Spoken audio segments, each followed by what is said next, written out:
What is going on, people of YouTube? My name is Kurtyoy. Welcome back to a brand new video, and today it is finally, I say finally, it's been like 3 days since the last review, but we've got another one. The FPL review is back, where I discuss the best players from the previous game weeks and see, are they worth transferring in?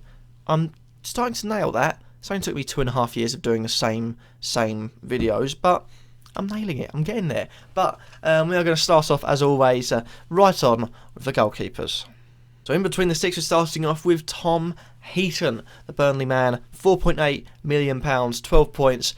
Few people were losing faith of him. Few people were thinking, is it time to transfer him out maybe for a Fraser Forster, just 2 million above? Maybe someone lower like Jordan Pickford. But a penalty save, you know, is really what we needed. In fact, looking at him on the website, he did manage to pick himself up 6 saves and 3 bonus points. The second most bonus points was Randolph. So I sort of told you what sort of game that was. But Heaton comes in at 12 points, doing pretty well. And, you know, would I transfer him in? Most definitely. And next one that is seemingly keeps on performing, and I'm not sure when Butland's coming back, but Lee Grant. And again, it's just this thing, will Jack Butland come back into the first team once he's fit? Because Lee Grant's in tremendous form, and 10 points from him another time in the the top of the goalkeeper rankings. And blimey, there's a lot of clean sheets, a lot of good keeper scores this week. Grant with 10, I would have to bring him in. I say, if you're looking to free money up for elsewhere, then at the moment he carries on playing, he carries on performing. So I'd say yeah, and then you move on to my favourite £5.5 million goalkeeper, and that's Hugo Lloris. That is including Thibaut Courtois, who is 5.7 as well. Lloris comes in with 8 points, a 3-0 win. Against a rather mediocre Hull side, a rather mediocre Premier League team, if I'm honest. And yeah, it was a pretty easy game. He got a clean sheet. That's all that matters. But another easy game coming up. Oh, easy in the Premier League standards coming up against Burnley. And I do believe they'll get another clean sheet in that. And if anything comes towards him, he'll save it. He's pretty good like that. And lastly, Darren Randolph comes in. Of course, I mentioned he got 2 bonus points in the game against Burnley, a clean sheet. Would I bring him in? He's 4.4. He's okay. He's performing he's having some fantastic saves. But are West Ham going to keep on getting clean sheets? Are they going to get clean sheets? Is he going to continue with this form? I'm not sure, so I'd say stay away from him. The top 3 though, Lloris, Grant and Heaton, I'd say, depending on what price range you're looking at, you've got 3 great examples of cheap, medium and high price goalkeepers. Moving on to the defenders, we had quite a few this week. We had Zabaleta on 14, Williams on 11, Walker also on 11, Klein and Brunt on 10, which leaves me with 5. And the one last player I wanted to fill out the thing, I had a chance to put Danny Rose in there. I thought, no. Cuco Martina, hopefully he won't play too much sooner because I want Cedric back so I can transfer him in.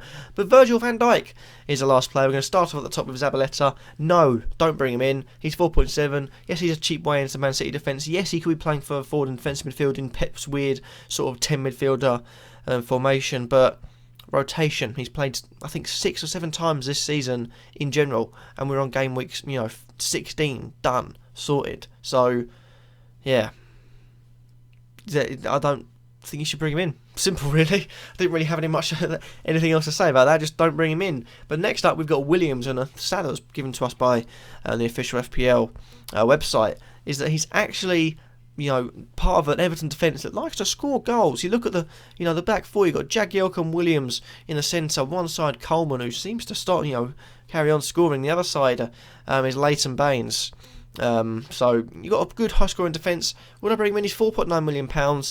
But Everton are a bit rocky at the moment. They conceded against Arsenal, although they did come back magnificently to win. But they have been a bit rocky. So I'd say, for now, stay away, but keep him very, very high on your watch list. You make use of your watch list as well. I do for different reasons, but really make sure you get good use out of it, because it's really, really good, useful tool to use. We move on to Kyle Walker. Kyle Walker, I got him in from game week 1 because I know £5.5 million. He's going to be a gem. If he keeps fit for the whole season, he's going to be an absolute gem. And he has proven to be an absolute gem. 11 points, he picked up an assist and a clean sheet against Hull. I expect nothing less than an assist and clean sheet against Burnley in that game coming up. So, yeah, Hull Walker is a really, really good player. £6.1 million, still a bargain in my eyes. Considering there's Bellerin for much more, there's Koscielny for much more. So, I'd say look at getting Mr. Walker in. We move on now to Klein, who got himself 10 points, a clean sheet. You heard me right, a clean sheet and an assist for Liverpool defender.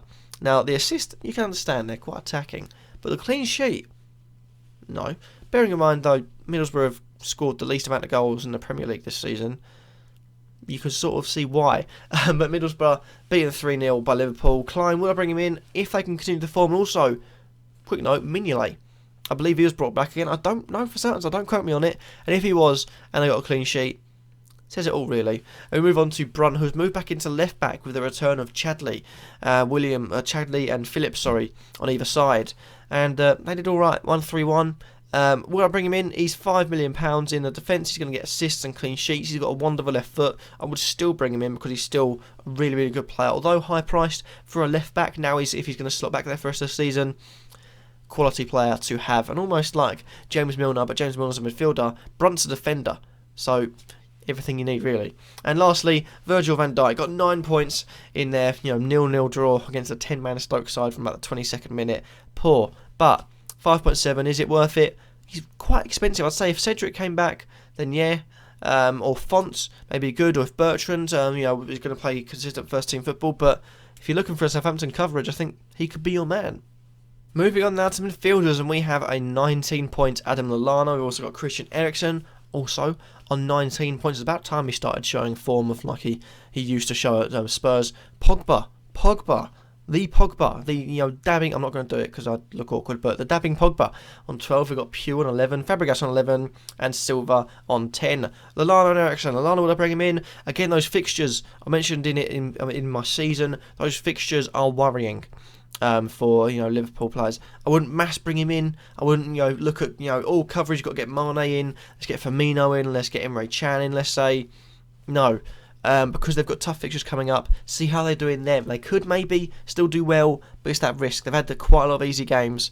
Leave it for now. It's not worth it. Eriksen, on the other hand, I'd say definitely bring him in. I'm going to get his fixtures up right now. Burnley, Southampton, Watford, Chelsea, and West Brom are in the next 5. I think they could really do well. They really, really could. And Eriksen is definitely worth a transfer in. We've also got Pogba on 12. Would I bring him in? No. Look at the price of Eriksen, who's just above him. Worth it. And Lallana also worth it more than the Pogs. So, no, I wouldn't bring Pogba in. As for Pugh, well, to be honest, I didn't even know he still played for him.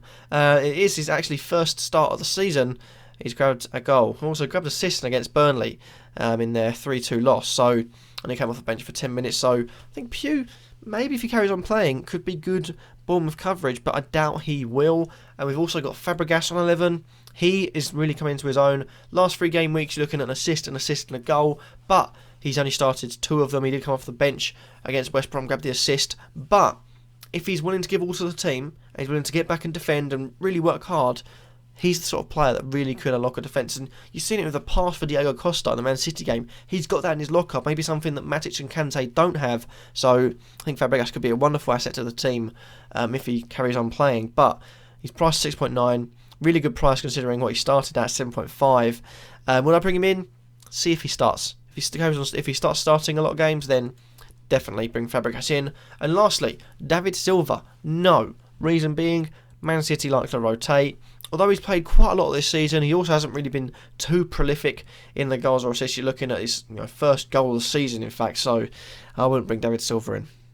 And lastly, you've got the attackers. The attackers are quite easy this week. I've only put 3, because only 3 attackers scored, and that is shown with the amount of goals that were scored in this week's game. So we're going to start off with the Salmon Man. The Salmon Man Rondon, who managed to bag himself a hat-trick. 2 assists from Brunt, 1 from Phillips. Cry ever Tim because on my bench, that's why. But would I bring him in? Oh, I'm not sure. He's good, but he is a bit misfiring. He scored 1 on the first day, then in 5th game week, 6th game week, then in the 12th game week, 3 this game week. But it's worth noting that pretty much all his goals have come at home. 2 away from home this season. Next 3 games: Man United home, Arsenal away, Southampton away. It says it all really, but in the next 5, you've got Man United, Arsenal, Southampton, Hull, and Spurs. After that, though, Sunderland, Middlesbrough, Stoke, West Ham, Bournemouth, Palace, and Everton. I'd say get him in after that, but for now, hold off. He might go up in price. He'll probably go back down because they might struggle. So I'd say hold off on him for now. Next up, we've got Origi, and it's getting ever closer to the time where Coutinho is expected back. Everton, Stoke, Man City, Sunderland and Man United in the next 5. I think he could return around the Man United game, could Coutinho. So I'd say stay away from Origi. He's had his time, but the easy games are running out. Stoke and Sunderland, and even then they could set up to defend, and Sunderland have shown that previously against Liverpool, ironically. So I'd say hold off for now, because Liverpool could start to dry up now.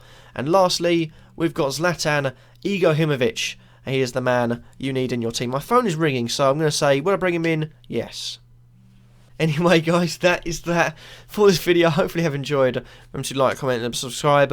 And let me know what players out of the players that perform well are you looking at bringing in. Please, please say no to Zabaleta. Thank you for watching. Hopefully you have enjoyed. Remember to like, comment, subscribe, and catch my new Football Manager series. I uploaded it earlier today. I think it's well worth a watch. But thank you for watching, and peace.